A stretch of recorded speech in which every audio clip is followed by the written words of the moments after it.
I'm Cheryl Thomas, and I'm a survivor. I'm Debbie Ciccarelli-Touchton. My name is Nancy Young. Cheryl Thomas, Nancy Young, and myself. We lived together back in 1978. They were both students at the School of Dance. And let me tell you, you talk about beautiful dancers. Cheryl could have been something huge. I absolutely loved to dance, and I liked the dance community that Florida State University had. The instructors were awesome. I lived in the dorm for the first semester, and that's where I met my friend Nancy Young. We decided to live off campus. We chose a duplex where I could have my half of the house, and then she had her half of the house. The separate entrance. It was just a perfect little house right by the FSU stadium. Debbie Ciccarelli moved in October with Nancy. She was a roommate with her. The night of the attack, we had returned from the Christmas holidays, and I had a date that evening. I drove and met my date at his apartment, and then we went to Big Daddy's, which was the big popular dance club. They played disco music. It was disco then. I think some of the sorority sisters were there. It was just like the big place to go and hang out and dance and have fun. And I remember when we came back, my date said, "Why don't you just stay the night instead of driving home?" But I only lived a couple of blocks away. So I said, "No, I'll just drive home." And I was tired anyhow. So I drove myself home. I don't know what time that was. It could have been 12:30 or 1. I know exactly what I did when I got home. I made a peanut butter and honey open face sandwich, turned on my TV for a minute, had that, and then I went to bed. We were all at the same bar. It was the night of the 14th, went to Big Daddy's, our usual disco dancing night. Cheryl left before we did, approximately around midnight. Nancy and I got home around 2 a.m. When we got home, Cheryl's light was out. We figured she was home from her date early and she had gone to sleep. Then we just went to bed. I normally am a very heavy sleeper. For some reason that night I was not. And just this very loud noise woke me up, startled me. She woke me up, and she's like, "Nancy, what was that noise?" Debbie had just moved in with me like 2 months before that. So she was sleeping on the floor. Maybe that's why she heard noises before I did. I listened and we heard some knocking around. I said, I don't know, I hate to admit it, but almost annoyed. Like, go back to sleep. We had no clue what was going on at Cayo a few blocks away, but I just had this sick feeling that there was something not right. She said, "I'm gonna call my boyfriend." He said, "Leave her alone, she's probably with some guy." And I said, "No, she's not, that's not Cheryl." Cheryl and I had made a pact that no matter what you're doing, no matter what time of day it is, who you're with, if the phone rings, answer it, because maybe it's me needing help. So I said, if you're that worried, call her. She'll answer the phone. I called her, and we could hear the phone because the wall was so thin, and I could hear her whimpering, and she wasn't answering the telephone. And then we heard all the knocking around. It just went from the middle of the house to the front of the house, and then back through by the bedroom and through the kitchen, and then it went silent. I said, hang up and call 911. I was standing outside of the sorority house when my radio crackles. They just had a call that there was what appeared to be an assault going on about 6 blocks away. It could be the same person. As inconceivable as that could be, that somebody would strike twice within a small area, but you never know. Less than a minute. Get to the front door and peek through my curtain. Policemen are jumping out of their cars with their guns out, surrounding the house and pounding on her door, and she's not answering. So they end up kicking it open, and we could hear them screaming freeze as they go into each room. We were scared. We didn't know what was going on. I looked at Nancy, she's like, holy crap. As they got back to her bedroom, one of them very loudly said, "She's alive." And at that point, Debbie and I just about melted. Cheryl Thomas was severely injured. Bundy used the same law to beat her that he used at Chi Omega. Everything was basically chaos. The entire law enforcement community was responding to the two different scenes. We were questioned by multiple law enforcement. It just seemed endless. Nobody knew if the perpetrator was still there, if he was on the campus, if he had fled. We were told by law enforcement they had taken a chunk out of Cheryl's back door and a chunk out of our back door where the handle was. His fingerprints were on Cheryl's door and our back door as well. That makes it harder to swallow, too. My supervisor called me and said to go to the hospital, that I should bring a pad of paper and not leave their sides. He felt like it would be more comfortable for young women to look at another young woman in case they were able to wake up and remember anything. They were so incredibly injured and there was so much facial damage. It was miraculous that he didn't hit them all one more time and end it for them. We get reports on Cheryl every day, but the hospital wasn't letting us go because she was in ICU. Probably maybe 5 days in, one of the policemen came and said, "We would like you to come to the hospital and see Cheryl." She's asking, "Why am I here? What happened to me?" She knows there are other girls involved. The doctor just doesn't think she's improving like she should. He suspects that she thinks the next news coming is that it was you. The doctor really thinks she needs to see you. And so,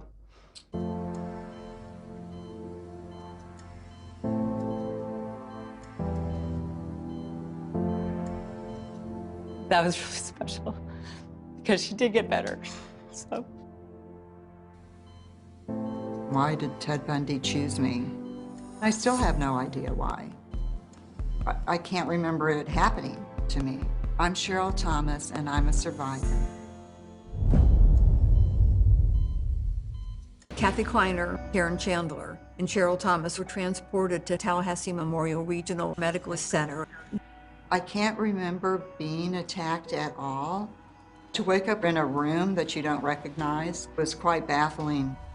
And they didn't want to describe right away how I was hurt. But my mother told me I was very upset every time a male nurse came into my room. The police asked me, "Do you know of anyone that would want to do this to you?" I couldn't imagine anything that I had done to deserve that attack. It was shocking to see her injuries and all the bruising that comes from those injuries and stuff. I mean, she was hardly recognizable. That was a horror film in itself, to see your roommate laying in a bed with purple and pink all over her face from being beaten, her jaw wired shut. She had dark brown wavy hair down to the middle of her back, and it was all full of blood. So it literally stood out like this, just all full of blood. I was a dancer, and suddenly I'm not a dancer anymore. I wondered, am I going to let this rule the rest of my life?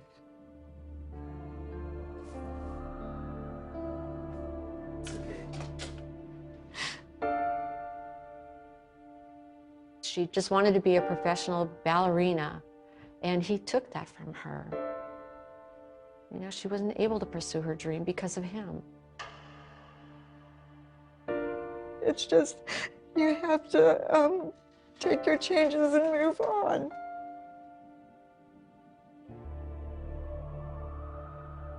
Do you know what happened to you? I've been told.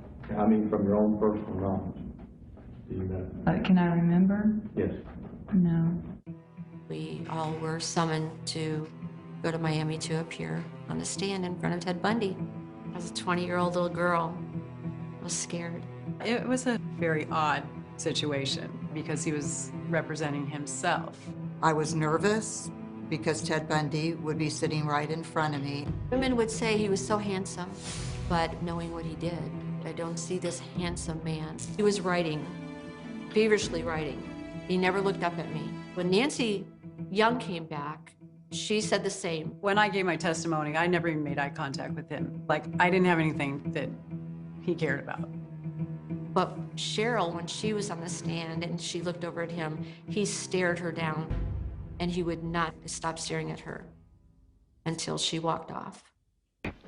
I had 5 skull fractures and multiple contusions in my head. And because of the skull fractures, the 8th nerve was damaged, and I lost the hearing in my left ear and the equilibrium. And I had a broken jaw, and my left shoulder was pulled out of joint. The jury does hereby impose the death penalty upon the defendant Theodore Robert Bundy. Ted Bundy was sentenced to death after a jury recommendation of 7 to 5 for death. It was a tremendous amount of relief that we had accomplished what we set out to do. That was amazing news, but still not totally comforting, because knowing how he had escaped in the past. There was a chance it could happen again, and he had my name. I lived in fear until the day he was executed. Ted Bundy deserved the death penalty. The electric chair is too good for him. He should have some of the same things done to him as he did to all the girls. He's an animal.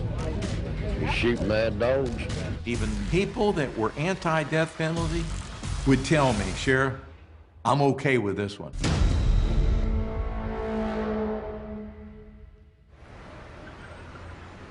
One, two, three, 4, 5, Cheryl Thomas. Thank you. 40 years after Bundy's attacks at Florida State, Cheryl Thomas prepares to reunite with her college housemates for the first time since the trial. I'm not ashamed of who I am, and I'm proud and thankful to be a survivor. It would give Ted Bundy power to let the attack take control. Hey, Cheryl. I feel nervous. And that's the fight in me, and not to let someone victimize you. It's not the end. Hey, Debbie. How are you? So good. How are you? You look great. So I'm good so to see happy you. to see you. It's been a long time. Hey, girl. How are you? So nice to see you. Oh my God. Long overdue. Here we go. Yeah. I know. I need a Kleenex. Yeah, I know. Oh, so many stories to share. I can't believe it's been 40 years. Who would have thought that we wouldn't get together? Oh my gosh. So are these yours? Yeah, I brought these in. I never saw these pictures. That's the front of our house. duplex. Yep. Your door was right there on the right side, and mine was on the left. And That I that's remember. me in my bedroom. Look at this, is all coming back, the halter tops and the short shorts. Yeah. Would we wear that now? Heck no. I looked at my old journals. Oh, no. Geez, you can't believe how many nights we went out disco dancing. At Big Daddy's, because that's where I'd gone there again the night before Right. the Bundy attack. Your car. And that's my car. You know your mom let me drive your car when you were in the No, I hospital? did not. I didn't have a driver's license. Well, I drove your car. I wonder if she knew. Oh, I may have told her, I don't know. Where did we take that? We were in Miami after the trial? Right, we were leaving for the airport. You know what? This was the last time we were together, if that was in Miami. Is it the same, huh? Yeah, we do. One can wish. And there's the dance studio. That was the dance that we were rehearsing for just prior to the attack. You got put in the part, and I was made the understudy. You'd like to think the dance department would have let me dance your part even if I wasn't. Because we were best friends. Right, and they knew that. But I did get to dance your part. That was cool. So that was really great. And this one I brought, you both know Sheriff Casares. He was a nice person. We had a lot of friends that were policemen. We and had a lot lawyers. of law enforcement friends. We were going through one of the scariest times in our lives. We knew that we had people that we could turn to. To Cheryl, best wishes, always your friend, Sheriff Casares, Ken Casares, January of 1979. That was dated a year after, so it just must have been a visit that I did to Tallahassee, and we had our picture together, and he signed it. That's a good picture. And didn't you teach deaf children? Yeah, because I'm deaf in my left ear as a result of the attack, I learned sign language, and I went to Gallaudet University, which is a deaf college in Washington, D.C., and got my master's there, and I was able to teach dance with the Gallaudet Dance Company, and that was really, really cool too. So it turned my interest into special education. And I know, and to deaf education and the hearing impaired. So it was a positive for me because it was an interest that I had never noticed before. Sometimes people will say to me, so you're a victim of Ted Bundy? Which I can't easily say, yes, I am, but I tend to want to be known as a survivor of Ted Bundy because he didn't control the rest of our lives. And all of us had the resilience to continue and move on with our lives. And I'm proud of all of us and everyone that had to go through this experience. We have each other for 60 more years. That's true. Did you know the law force, and they gave you the credit for saving my life? Because if you had not called me when you did, I would have died. So We just did what you do. We're a friend. And I just wanted to say thank you. I'm so glad that you are my neighbors and friends. we're friends. We're family, Right. lifetime. Thanks. Especially after you go through something that we've gone through. That's true. It's true. We're true survivors. Yeah, that's Yes. true. We are.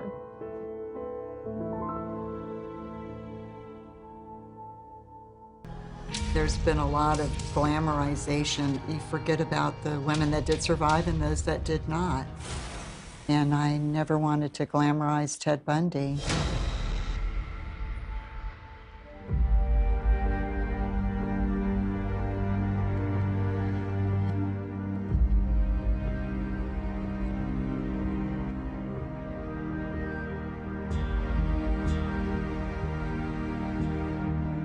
For more information on Notorious, go to oxygen.com.